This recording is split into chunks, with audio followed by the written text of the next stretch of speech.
The waiter thinks he's being robbed. $50,000. Cash, stacked in crisp hundreds inside a leather briefcase that costs more than most men's cars. All for a table. Not the best table, not the biggest table, the corner booth facing the front door. Frank Lucas doesn't negotiate. He doesn't smile. He opens the case, lets the Benjamin Franklins breathe, and says 5 words that change everything. I need to see them coming. This isn't 1971, this is war. Because at this exact moment, Frank Lucas controls something no black man in American history has ever controlled. The entire heroin trade.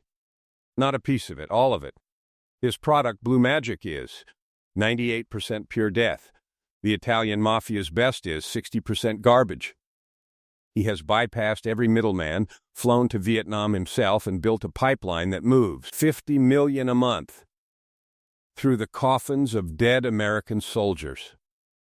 He is the richest criminal in New York City. He is completely invisible. And everyone wants him dead.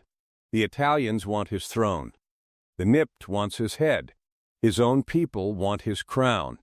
In that world, survival isn't about how much money you stack, it's about how fast you see the bullet coming. That's why Frank Lucas never, ever sits with his back to a door. This lesson came from the only man he ever called king. A man who ruled Harlem for 40 years without raising his voice. A man who taught Frank that the silent man lives and the loud man dies. A man named Bumpy Johnson. And before Bumpy died, he whispered something Frank never forgot. The second you stop watching that door, Frank, is the second someone walks through it to kill you. So Frank watches. Every restaurant, every meeting, every breath. He positions himself like a chess master. Corner booth. Back to the wall, eyes on the entrance. Always ready. That. 50,000 tip isn't generosity, it's insurance. It's the price of staying alive one more night in an empire built on loyalty and destroyed by betrayal. But here's what nobody tells you about being a legend. The higher you climb, the harder you fall.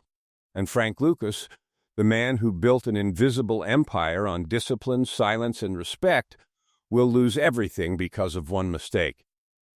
One moment of vanity. One night when he stops watching the door. Tonight, we're not just telling you about drugs and money. We're dissecting the anatomy of power. We're showing you how a nobody from North Carolina outsmarted the 5 families, bought half the Nipt, and became the most feared man in Harlem. And we're revealing exactly why that. 50,000 tip was both his greatest strength and the beginning of his end. The silent man lives. The loud man dies. And Frank Lucas is about to get very, very loud. Harlem. Before the chinchilla coat. Before Blue Magic. Before the throne. Frank Lucas is a shadow. He walks half a step behind the king, never beside him. He opens doors, lights cigars, carries cash. To the outside world, he's a driver, a bodyguard, another quiet face behind the man they call the Godfather of Harlem. But inside his head, he's memorizing everything, every word, every lesson, every rule that separates the living from the dead. Ellsworth Bumpy Johnson moves through Harlem like he owns the air itself. For 40 years, he's been the undisputed king of these streets. He doesn't shout. He doesn't flex. He doesn't need to. When he enters a room, loud men go quiet. Tough men look at their shoes. Bumpy is power in its purest form, calm, calculating, and always 10 moves ahead. But the mountain is crumbling. Heart disease is eating the king from the inside. Every night, the pain grips his chest a little tighter. Every morning, the nitroglycerin pills take a little longer to work. Bumpy knows it. Frank knows it. The streets know it. The sharks smell blood. In the back of the black Cadillac, rolling through Harlem at 3 a.m, Bumpy sits on the right, Frank on the left, like a student at the feet of a prophet. The windows are tinted, the air is thick with cigar smoke. Outside, prostitutes work corners, junkies stumble through doorways, Italian soldiers in expensive coats watch Harlem like landlords collecting rent. Bumpy watches them back without turning his head. "Frank," he says, voice low, steady, carved from stone. "What's the most dangerous thing in this business?" Frank glances at him. "Rats." Bumpy shakes his head slowly. "No, attention." He taps his chest with 2 fingers. The loud man dies, the quiet man eats. The lessons come in fragments, delivered in hospital rooms when the nurses step out, whispered in dark apartments where the only light comes from the street below. Bumpy doesn't lecture, he plants seeds. Never own anything in your name, Frank. The government can't take what they can't find. Never take a picture with anyone. Photographs are evidence. And evidence is a cage. Never sit with your back to the door. The second you stop watching is the second someone walks through it to kill you. But the most dangerous lesson comes on a Tuesday in September, 2 months before Bumpy's heart finally gives out. They're sitting in the back office of Small's Paradise, the legendary jazz club on 7th Avenue. Bumpy pours 2 glasses of cognac. He doesn't drink his, he just holds it, watching the amber liquid catch the light. The Italians? Bumpy's voice drops to almost a whisper. They ain't gods. They ain't the beginning and end. They're middlemen, just tax collectors with better suits. He leans forward, eyes burning despite the pain crawling across his chest. They tax what belongs to us, Frank. Our streets, our people, our hunger. You don't have to play by their rules. Remember that. Frank says nothing. He just locks the words inside him like money in a vault. Around them, the world is shifting. The Genoveses, the Gambinos, the Luccheses, they all sit downtown counting money that started in Harlem veins. Every heroin bag goes through their hands. They see Bumpy as a tolerated problem, an exception to a rule they wrote. They're waiting for the day his heart finally quits. The other lieutenants see Frank's closeness to Bumpy and mistake it for ambition. They whisper in corners, wondering why the old man trusts this country boy from North Carolina over men who've bled for him. They think Frank is too quiet, too calculating, too willing to wait. They don't understand that waiting is the weapon. A loud gangster announces himself. A quiet businessman becomes inevitable. Then it happens. July 7th, 1968. Wells Restaurant on Lenox Avenue. Fried chicken. Waffles, Bumpy's favorite spot. No tuxedos, no crystal chandeliers, just food, family, familiarity. Frank stands near the wall, eyes on the front door, just like he was taught. Bumpy laughs with locals, tells old stories, moves slower but still holds the room. Then it hits. A sudden clutch in his chest. His face tightens, the laughter cuts off like a record scratched. His fork falls, his body slumps forward over the plate. The room freezes. People scream, someone yells for an ambulance. Frank is there in 3 steps, hands on Bumpy's shoulders, calling his name. But in his eyes, Frank sees it, the light already fading. The king dies in a Harlem diner. Not in a mansion, not in a throne room, just an old man with a bad heart, face down in grease and gravy. At the funeral, St. Martin's Episcopal Church is packed with every hustler, player, and politician in Harlem. But Frank notices who else is there. In the back pews, wearing expensive suits and fake sympathy, sit the Italian bosses. They don't cry.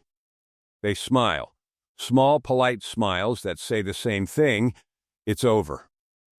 Harlem is ours now. Frank stands in the very back of the church, silent as a ghost, watching everything. The other lieutenants are already positioning themselves for the civil war they think is coming. The Italians are already calculating how to divide the empire. Nobody is watching Frank Lucas. Nobody thinks the quiet driver matters. That's when Frank makes his decision. He remembers Bumpy's voice. They are just middlemen. He's not going to fight for Bumpy's scraps. He's not going to beg the Italians for a higher cut. He's going to do what Bumpy said, stop playing by their rules. And that means going to the source. That means going to Vietnam. While Bumpy's old lieutenants measure curtains in the dead king's castle, Frank Lucas boards a plane to Bangkok.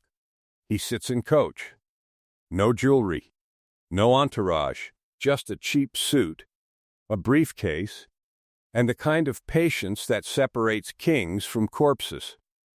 Around him, soldiers joke too loud, drink too much, pretend they're not flying toward hell.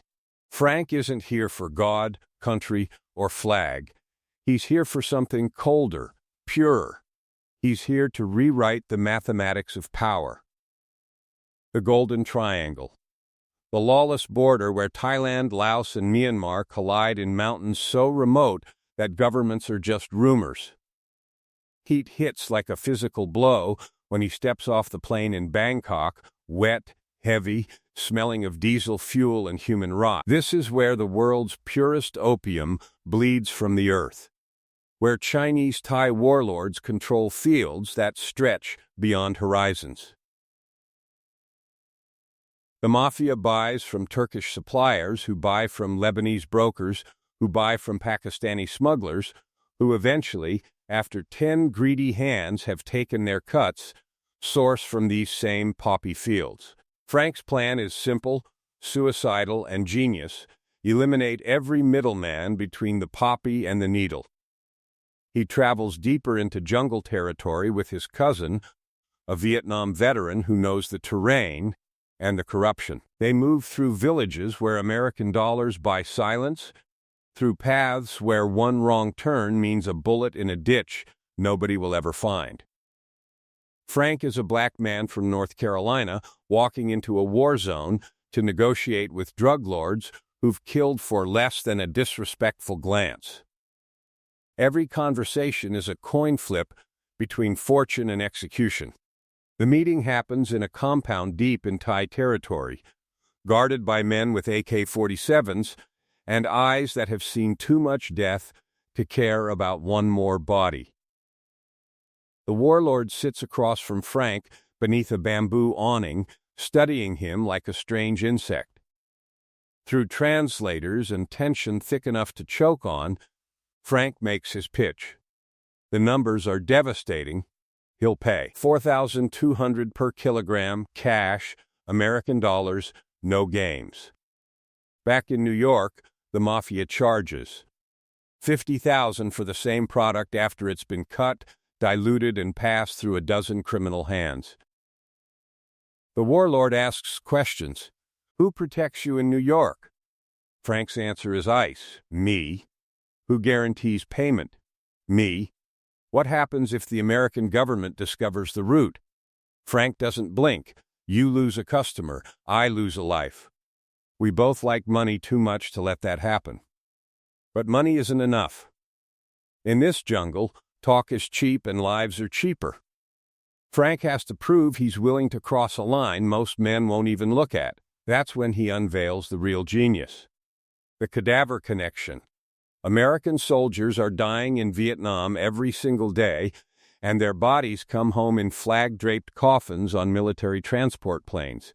Those coffins pass through customs with reverence, with respect, with zero inspection. Nobody searches the dead. Frank proposes using false bottoms built beneath the bodies of fallen heroes. It's grotesque. It's brilliant. It's the ultimate exploitation of American grief and the perfect camouflage. The warlord's guards shift, murmuring.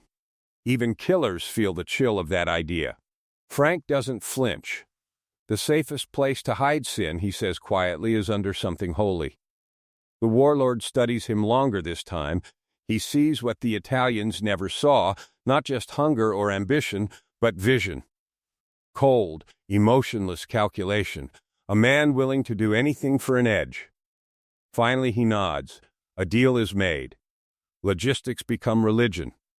Carpenters are paid to build special coffin inserts. Corrupt military personnel are bribed to look the other way. Heroin is cooked to pure white powder, compressed into bricks, labeled under fake codes. Each shipment is worth millions. Each mistake is a death sentence. One wrong conversation with a sergeant and Frank disappears into a jungle ditch. One curious customs officer back home and Frank dies in federal court. Weeks later, the first major shipment touches American soil at Dover Air Force Base. Plain wooden coffins draped in flags rolled off cargo planes with military precision. For Frank, it's a 20 million gamble. If Customs decides to randomly inspect one coffin, he's finished. If a crooked handler decides to steal instead of deliver, he's a dead man walking, but the shipment clears. In a warehouse in Newark, lit by a single hanging bulb, Frank stands with his country boy cousin. They pry open the modified panels. Pull out the bricks. Cut one open. It isn't the brown tar-like sludge sold on street corners. It's white. Clean, laboratory white. He tests the purity, 98%. The Mafia's best product is 60% on a good day. Frank looks at it, expression flat, mind racing. This isn't dope. It's a weapon. It's an atomic bomb dressed as powder. He can sell better product at a lower price and still destroy every rival on the street. He names it Blue Magic, not because it's blue, but because the name sounds pure, untouchable, mystical. The king he's about to become is born in that warehouse, standing over heroin pulled from the guts of coffins. The Italians don't know it yet, but a war has already started. And they're already losing. The first bags hit the street like a revelation wrapped in death. Tiny glassine envelopes stamped with clean, simple lettering. No skulls, no flames, no street corner theatrics. Just a name that whispers promises the brown sludge never kept. The junkies know immediately. One taste and the difference is biblical. The Italian product burns dirty, tastes like chemicals, leaves you sick and chasing shadows. Blue Magic dissolves clean, hits pure, and for the first time in their wasted lives delivers exactly what they're dying for. The economics are devastation dressed as mathematics. Frank sells 98% purity at half the Italian price. A $20 bag from the Mafia gets you a week high and a quick come-down. A $10 bag of Blue Magic sends you to heaven and keeps you there twice as long. It's not competition, it's extinction. Within weeks, Italian suppliers watch their customer base evaporate like smoke. Dealers who've been kissing Genovese rings are sneaking into Harlem, begging Frank's people for product. The word spreads through shooting galleries and back alleys. Blue Magic isn't just better dope, it's a different religion. The five families hold emergency meetings in Brooklyn social clubs, trying to understand how their empire is crumbling. Their intelligence says it's impossible. No black organization has the sophistication to build this kind of supply chain. They're looking for another Italian family moving territory, maybe the Colombos or Bonanos making a play. They never consider the truth. A quiet man from North Carolina has made them irrelevant in their own city. Frank is generating $1 million per day. Cash money. Small bills that stack like bricks, fill garbage bags, hide in walls. But here's what separates him from every street hustler who came before. He lives like a monk in a temple of sin. No jewelry. No flashy cars. No penthouse with his name on the lease. He drives a modest Chevy, wears simple suits, walks through Harlem like a ghost. He follows Bumpy's gospel with religious discipline because he knows the mathematics of survival. Visibility equals vulnerability. He imports his blood from North Carolina. The country boys, brothers, cousins, nephews, men who share his denna and his hunger. He trusts family over friends because family bleeds the same loyalty. His brother runs distribution in the Bronx. His cousin handles collections in Brooklyn. Every key position belongs to someone who calls him by his first name at Sunday dinner. The empire is invisible, efficient, and bound by something stronger than money. Shared poverty, shared ambition, shared understanding that this is their one chance to rewrite history. Frank washes the cash through legitimate businesses like a master alchemist turning sin into respectability. Dry cleaners in Newark, real estate in New Jersey, car services in Manhattan, nightclubs in Queens. On paper, he's a boring businessman with a talent for profitable investments.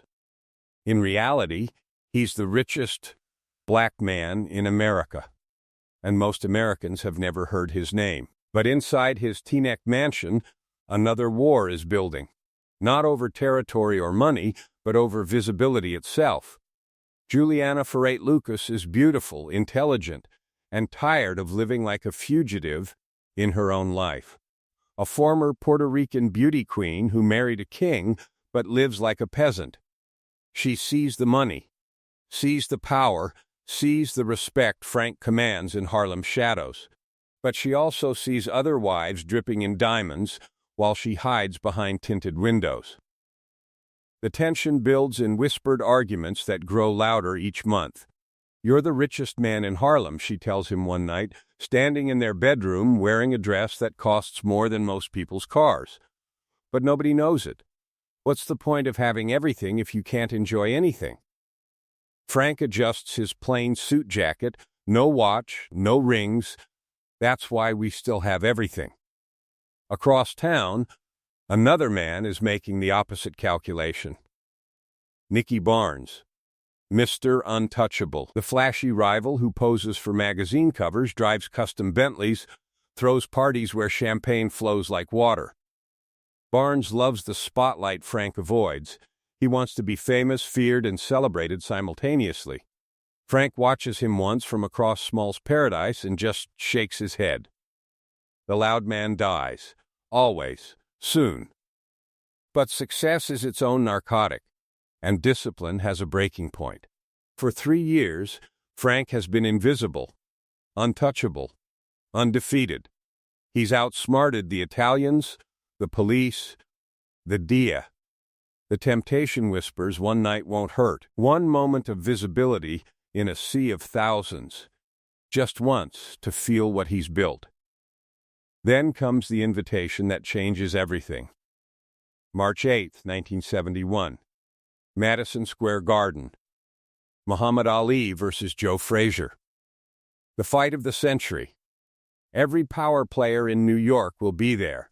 Politicians, celebrities, mob bosses, legends measuring themselves against other legends. Juliana has been pushing for months, wearing down his resistance like water on stone. "Just this once," she whispers, holding the coat like a religious artifact. "You've earned it. The coat is a monster. $50,000 of pure white chinchilla, floor length, shimmering under arena lights. It comes with a matching $50,000 hat that completes the ensemble. Together, they're the loudest objects in New York City." Frank stares at them, feeling Bumpy's rules war with his own pride. Never draw attention. Never compete with white men in public. Never show them you have more than they do. But another voice speaks louder. The voice that climbed out of North Carolina dirt. The voice that built an empire. The voice that asks, what's the point of having a throne if you never sit on it?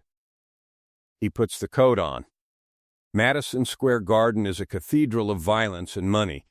Lights flash, cameras pop, the ring glows under white-hot bulbs. Ali bounces like electricity. Frazier glares like thunder. 20,000 people roar like an ancient coliseum. And through the concrete tunnels walks a man in a $50,000 chinchilla coat, moving like he owns not just the building, but the air inside it. Frank walks to his seat, ringside, better than senators, better than movie stars, better than the Italian mob bosses who sit 3 rows back watching this black man in a coat worth more than their cars. The Italians see him and nod with careful respect. They don't know his name yet, but they recognize power when it wears chinchilla. For the first time in his criminal career, Frank Lucas is visible. 4 rows away, Detective Richie Roberts sits with his partner, scanning the crowd out of habit. Roberts is the rarest creature in the NIBD, an honest cop in a department drowning in corruption. He found $1 million in drug money and turned it in, making him a pariah among colleagues who would have split it. He's part of a federal task force investigating the heroin epidemic, chasing ghosts for 2 years while the purity on the street keeps getting stronger and the source stays invisible. Then Roberts sees the coat. Impossible to miss in the sea of dark suits. He follows the white chinchilla to the face beneath the matching hat. A black man, calm, confident, sitting ringside like royalty. Roberts watches the body language, the way ushers treat him with deference, the way Italian bosses acknowledge him with respectful nods. Every cop instinct screams the same word: target. Roberts leans to his partner. "Who is that?" His partner shrugs. "Nobody knows." But Roberts writes it down anyway. Black male, 40s, chinchilla coat, ringside seats, respected by known organized crime figures. For 2 years, every file on his desk has pointed to Italians. The department theory is carved in stone: Italians run everything, black dealers are just employees. But that coat just shattered the theory. Roberts doesn't know Frank's name yet, doesn't know about Blue Magic or the Country Boys or the coffins from Vietnam, but he knows what power looks like, and power just turned on a $50,000 spotlight. The invisible man has become visible. The hunt begins tonight. Detective Richie Roberts doesn't sleep anymore. He dreams in case files, wakes up calculating supply chains, drinks coffee that tastes like evidence. The man in the chinchilla coat has become his obsession, his white whale, his proof that everything the NIP believes about organized crime is a comfortable lie wrapped in institutional prejudice. The department brass laughs at him when he pins the ringside photo to his wall. Black gangsters don't build empires. They tell him over stale donuts and racism disguised as experience. Black dealers work for Italians, always have, always will. The sophistication Roberts is describing: international supply chains, military transport, chemical purity, that's mafia infrastructure. He must have seen wrong at the fight. Maybe the black guy was just sitting near the real bosses, a driver who got lucky with tickets. But this blindness becomes Frank's greatest shield and Roberts' greatest frustration. The NIPD is structured to fight the mafia. Their informants are Italian. Their wiretaps are in Little Italy. They're looking for godfathers, not country boys. For 3 years, systematic racism protects Frank better than any gun or bribe because the institutional assumption is carved in stone: black men aren't smart enough, connected enough, or sophisticated enough to run this kind of operation. Roberts keeps digging anyway, following the money backward like a man reading a sentence in reverse. He tracks shell companies, dry cleaners processing too much cash, real estate purchases made by relatives who've never held jobs. Then comes the breakthrough that sounds like fiction. Whispers from military intelligence about heavy coffins, bodies coming back from Vietnam that weigh too much, strange flight manifests. The cadaver connection shifts from theory to probability when a nervous sergeant admits seeing packages loaded beneath flag-draped caskets. While Roberts builds his case in fluorescent-lit offices, Frank's $1 million-a-day empire is collapsing from the inside. He's fighting a war on 3 fronts simultaneously and losing ground on all of them. From the front, honest cops like Roberts who don't want money, don't want cuts, don't want to look the other way. They want his head in a courtroom and his body in a cell. From the side, dirty cops, the Special Investigations Unit, who show up at stash houses with badges and guns, demanding tribute. These men wear gold watches on police salaries, steal shipments, and threaten to plant evidence if Frank doesn't pay. He finds himself paying the police to protect him from the police. From behind, the Italian families, humiliated by a black man who made them obsolete, sending quiet shooters to follow his nephew's home, calculating how much easier it is to kill one man than rebuild an empire. But the worst enemy comes from the community itself. Harlem, which once protected Frank as one of their own, now watches its children turn into walking skeletons. Blue magic doesn't discriminate, it destroys the preacher's daughter, the teacher's son, the user's nephew. Mothers who once smiled at Frank now spit when he passes. The same streets that celebrated his rise now curse the needles in their children's arms. The paranoia seeps into the country boys like poison.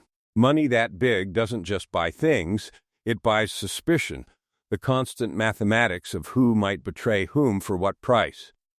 Frank notices missed meetings, late payments, a cousin with a gold watch he didn't approve. The tight-knit family circle begins to fray under pressure. Frank starts seeing betrayal in every glance, wondering if his brother is skimming, if his cousin is talking to the feds, if loyalty has a price tag the federal government can afford. Frank realizes the bitter contradiction crushing him. He became rich by making his people poor, powerful by making his community weak. He achieved everything Bumpy taught him to want: the money, the respect, the empire, but at a cost Bumpy never calculated, because Bumpy dealt in numbers and gambling, not the wholesale destruction of human souls. The man who valued loyalty above all else now questions everyone's loyalty, including his own. January 1975. The Federal Task Force has everything they need: wiretaps, surveillance, financial records, cooperating witnesses. Roberts has built a case so airtight that even corrupt judges can't dismiss it. At dawn, 50 federal agents in raid jackets surround the Teaneck mansion. Helicopters circle overhead. Snipers take positions on neighboring roofs. Inside, Frank sits in his study, surrounded by wealth he can't enjoy, watching the wrong door. He's so focused on the metaphorical threats, the betrayals he expects from the street, that he misses the literal battering rams gathering on his front lawn. The man who paid $50,000 to watch restaurant doors never sees the danger coming for his own front door. The invisible king is about to become the most visible man in America. The empire built on coffins and silence is about to die in flashing cameras and shouted Miranda rights. The battering rams hit the front door at 5:47 in the morning. Wood explodes inward like a gunshot, federal agents flooding through Frank's Teaneck mansion with the velocity of a sledgehammer. 50 men in raid jackets, voices screaming commands that shatter the pre-dawn silence. Frank doesn't run, doesn't fight, doesn't reach for weapons he's too smart to keep in his own house. He just sits in his bathrobe, hands visible, watching his empire collapse in real time. The mathematics are brutal and immediate. They find $584,000 in cash hidden inside the walls, not buried in the backyard, not in safety deposit boxes, but literally stuffed into drywall like insulation made of Benjamin Franklin's. They find ledgers documenting every transaction, every shipment, every country boy on the payroll. They find enough evidence to bury Frank Lucas so deep that sunlight becomes a memory. In the federal interrogation room, under fluorescent lights that make everyone look like corpses, the prosecutors lay out the impossible choice.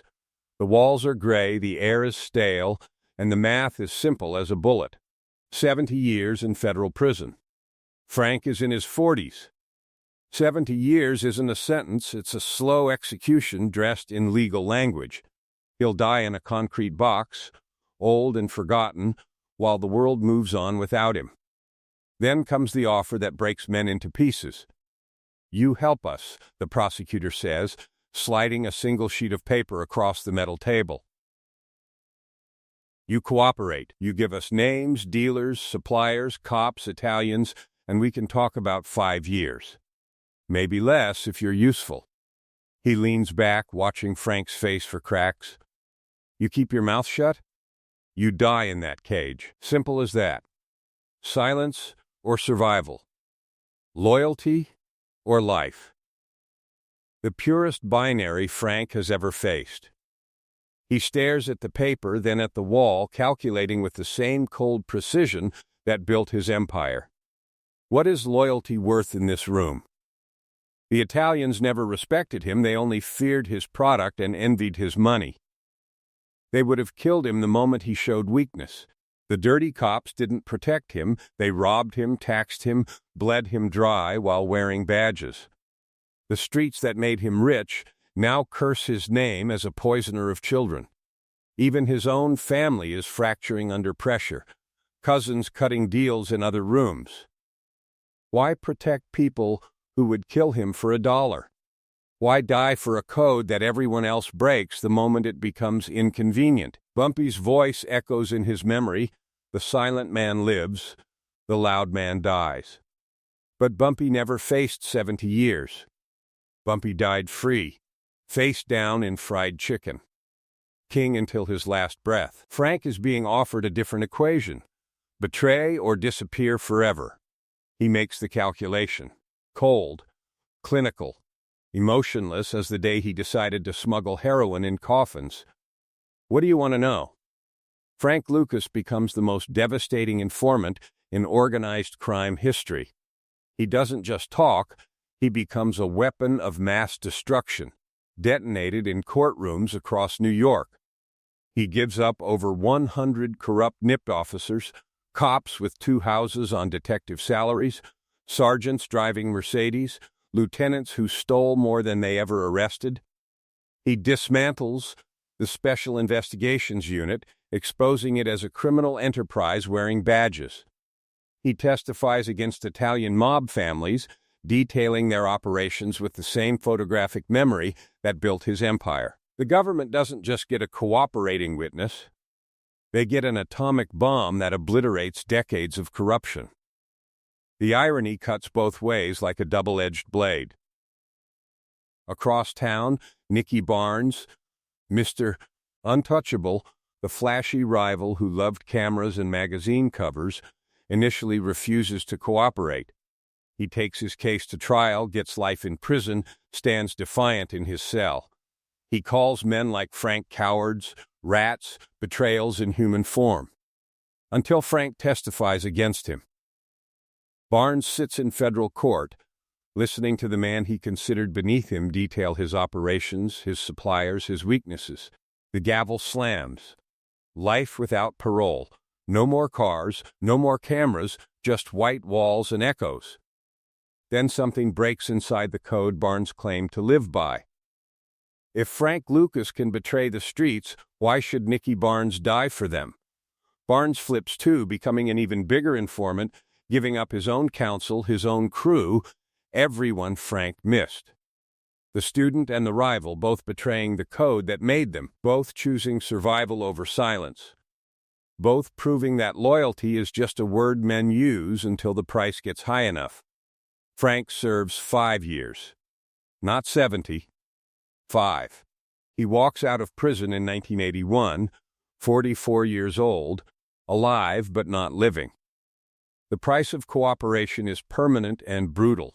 The streets hate him with a purity that almost matches the heroin he once sold. Former friends cross the street to avoid him. Family members change their names. His own brothers won't return his calls. Juliana is gone. The marriage another casualty of choices that seemed logical in interrogation rooms but feel like poison in the real world. He's a marked man, not by the government, but by the code he violated. In the criminal world, there's no crime worse than being a rat. He lives the rest of his life in witness protection, moving between anonymous cities, using fake names, existing in the margins of a country that once feared him. The money is gone, seized by the government. The power is gone, transferred to prosecutors who used his testimony. The respect is gone, replaced by a single word that follows him like a shadow: snitch. Frank Lucas dies in 2019 at age 88, having outlived everyone. Bumpy Johnson dead at 62. The Italian bosses he testified against dead or imprisoned. The corrupt cops he named disgraced or buried. Nicky Barnes dead at 78 in witness protection, 2 rats who never spoke again. Even Richie Roberts, the honest cop who hunted him, becomes his friend and lawyer in a twist too strange for fiction. Frank survives them all. But here's what the obituaries don't mention, what the movie doesn't show, what the legend doesn't capture. Even in his final years, even in his 80s, Frank Lucas still sits in the corner of restaurants, still faces the door, still watches every person who enters, calculating threats that no longer exist. That $50,000 tip from 1971 wasn't about control or power, it was about fear. Pure, unending, existential fear that never dies even when the threats do. The empire is gone. The million a day is gone. The country boys are gone. The Italians are gone. The dirty cops are gone. But the paranoia, the habit of watching the door, that outlives them all. That's the real cost of being a legend. Not the prison time, not the money lost, not even the betrayal. It's the permanent terror. The inability to ever stop looking over your shoulder. The knowledge that survival required becoming the thing you once despised most. Frank Lucas proved a black man could outsmart the mafia and the government. He built an empire on Bumpy's lessons of loyalty and silence. Then he lost it all by choosing survival over the code, life over legend, breathing over honor. He lived to 88, but the man who died in 2019 wasn't the king who wore the chinchilla coat in 1971. That man died the day he chose survival over silence. The rest was just a body, breathing, waiting, watching doors that nobody was coming through anymore. So here's the question that haunts every ambition, every dream of power, every hunger for the throne. If you could have the money, the power, the empire, if you could rewrite the rules and own the game, but the price was your soul, your community, your name, and the rest of your life watching doors. In fear, would you pay it? Would you still tip that waiter $50,000 for the corner booth? Or would you finally understand that the real trap was never what came through the door, but what you became while watching it? The silent man lives, the loud man dies. But the rat just survives. And sometimes survival is the cruelest punishment of all.